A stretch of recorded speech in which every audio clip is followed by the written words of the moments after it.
everybody, I am back with my new dish. આજે હું બનાવવાની છું બિરયાની અને તમને એની રીત દેખાડું.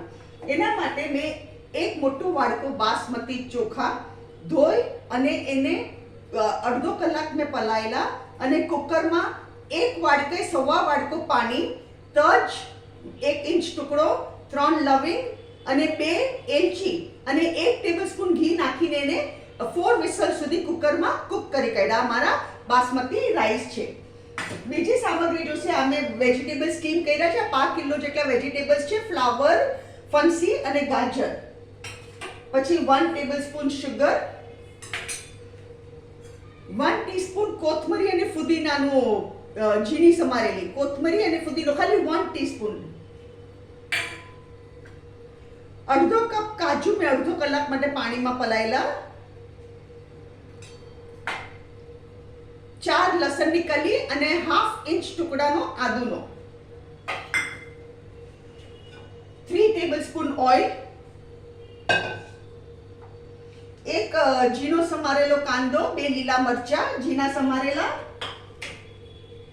1 મોટો વાડકો દહીં, મીઠું સ્વાદ અનુસાર, લાલ મરચું અને હળદર. આમાં ધાણા જીરું બિલકુલ નહીં આવે. હવે સૌથી પહેલા આપણે મિક્સચરમાં કાજુ અને લસણ અને આદુની પેસ્ટ બનાવી કાઢીએ.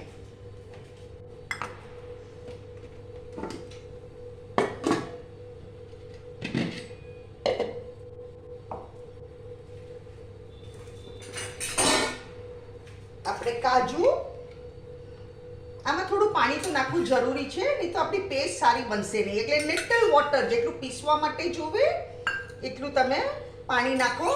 આદુ અને લસણ આ આપણે મિક્સચરમાં ગ્રાઇન્ડ કરી કાઢીએ.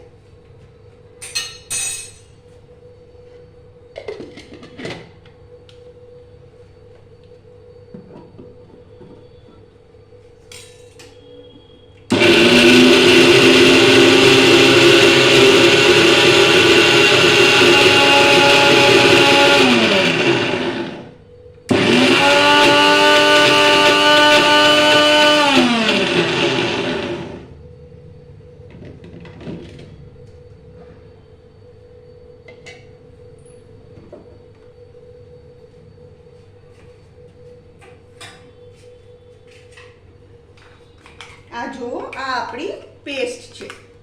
હવે આને આપણે શું કરશું? આ દહીં છે. દહીંમાં આપણે આ પેસ્ટ નાખી દેવાની. આ પેસ્ટ છે એ દહીંની અંદર નાખી દઈએ.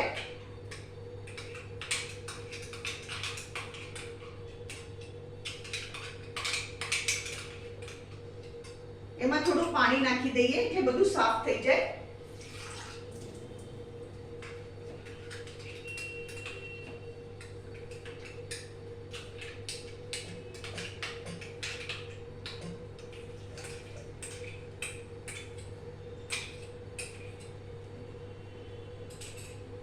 એમાં મીઠું નાખી દઈએ.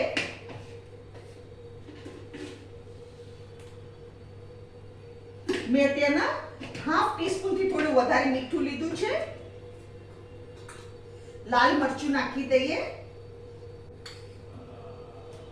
1 ટેબલસ્પૂન જેટલું લાલ મરચું લીધું છે. સાકર નાખી દઈએ અને કોથમરી અને ફુદીનો અને સાથે આ બધા વેજીટેબલ્સ આપણે અંદર મિક્સ કરી દઈએ. વેજીટેબલ્સ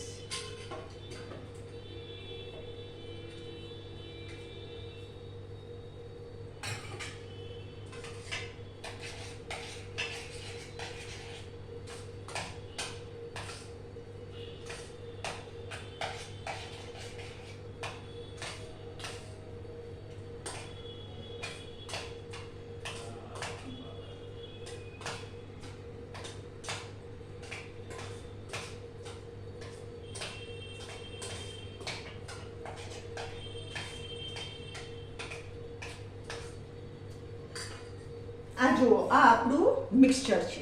હવે આપણે બનાવવાનું ચાલુ કરી દઈએ.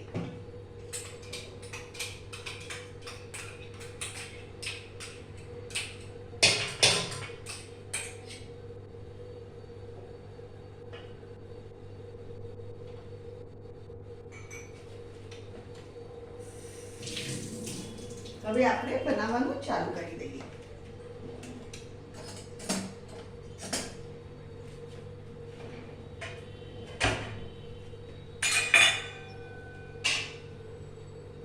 અહીંયા મેં ગેસ પેટાવ્યો છે, એમાં તેલ મૂક્યું છે.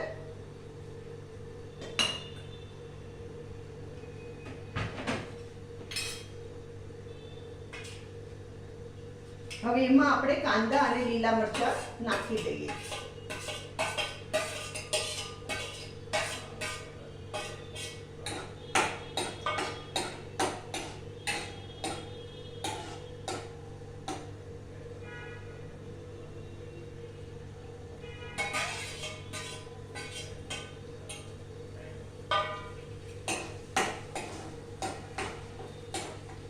કાંદાનો કલર બદલાય એટલે આપણે કાઢી લઈએ.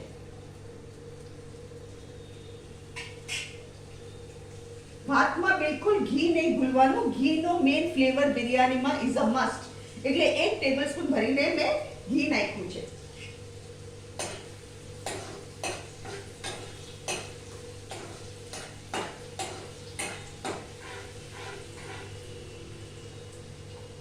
હવે મેં અહીંયા ગેસ ધીરો કર્યો છે અને આ બધા કાંદા છે ને અને લીલા મરચાં હું આપણા વેજીટેબલ્સ ની અંદર નાખીને મિક્સ કરી કાઢીશ.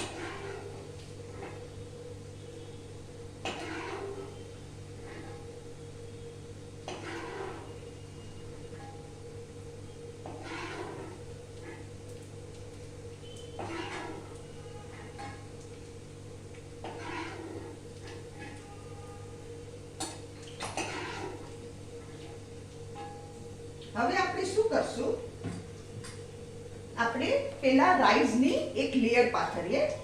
ગેસ એકદમ ધીરો રાખવાનો છે હા પ્લીઝ. રાઈસની એકદમ એક લેયર પાથરીએ આપણે.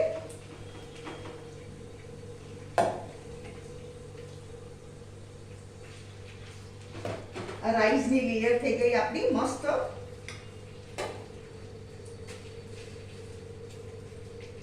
એના ઉપર આપણે આ વેજીટેબલ પાથરીએ. આ વેજીટેબલ આપણે આવી રીતે પાથરી દઈએ.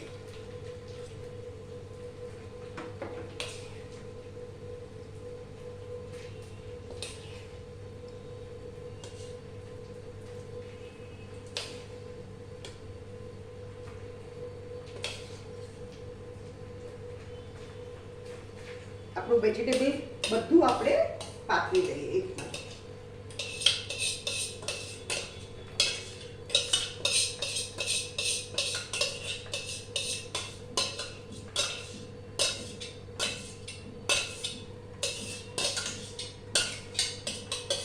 આ થઈ ગયું. હવે એના ઉપર બીજી રાઈસની લેયર આપણે પાથરી દઈએ.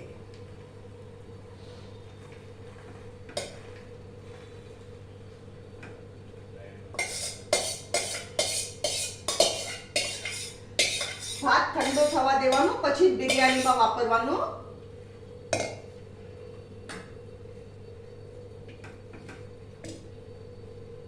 અને હવે આપણે શું કરશું,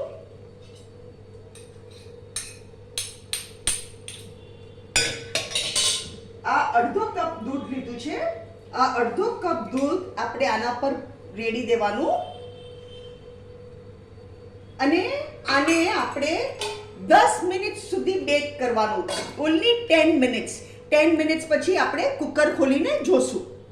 હવે આપણી 10 મિનિટ થઈ ગઈ છે. આપણે જોઈ લઈએ જરા.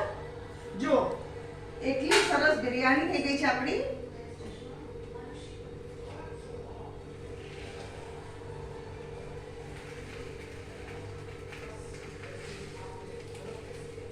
હવે અહીંયા હું ગેસ બંધ કરી દઉં છું. મેં આમાં કાકડી, ટમાટર અને લીલા મરચાં, એમાં થોડી કોથમરી સમારી, મીઠું ને લાલ મરચું નાખીને દહીં રાયતું બનાવ્યું છે, કાંદા, આચાર અને આપણી વેજ બિરયાની. અને હું તમને એક વસ્તુ કહેતા ભૂલી ગઈ હતી, દહીંમાં મેં પહેલેથી થોડો બિરયાની મસાલો 1 ટીસ્પૂન જેટલો બિરયાની મસાલો નાખી રાખેલો. એટલે તમે ખાસ બિરયાની મસાલો શાકમાં વાપરજો. અને આ છે આપણી આજની વાનગી વેજ બિરયાની. તમે જરૂર ટ્રાય કરો અને મને કહેજો કમેન્ટમાં કે કેવી લાગી તમને. અને મારી વિડીયોને લાઈક કરો, શેર કરો અને મારી ચેનલને જરૂર સબસ્ક્રાઇબ કરો.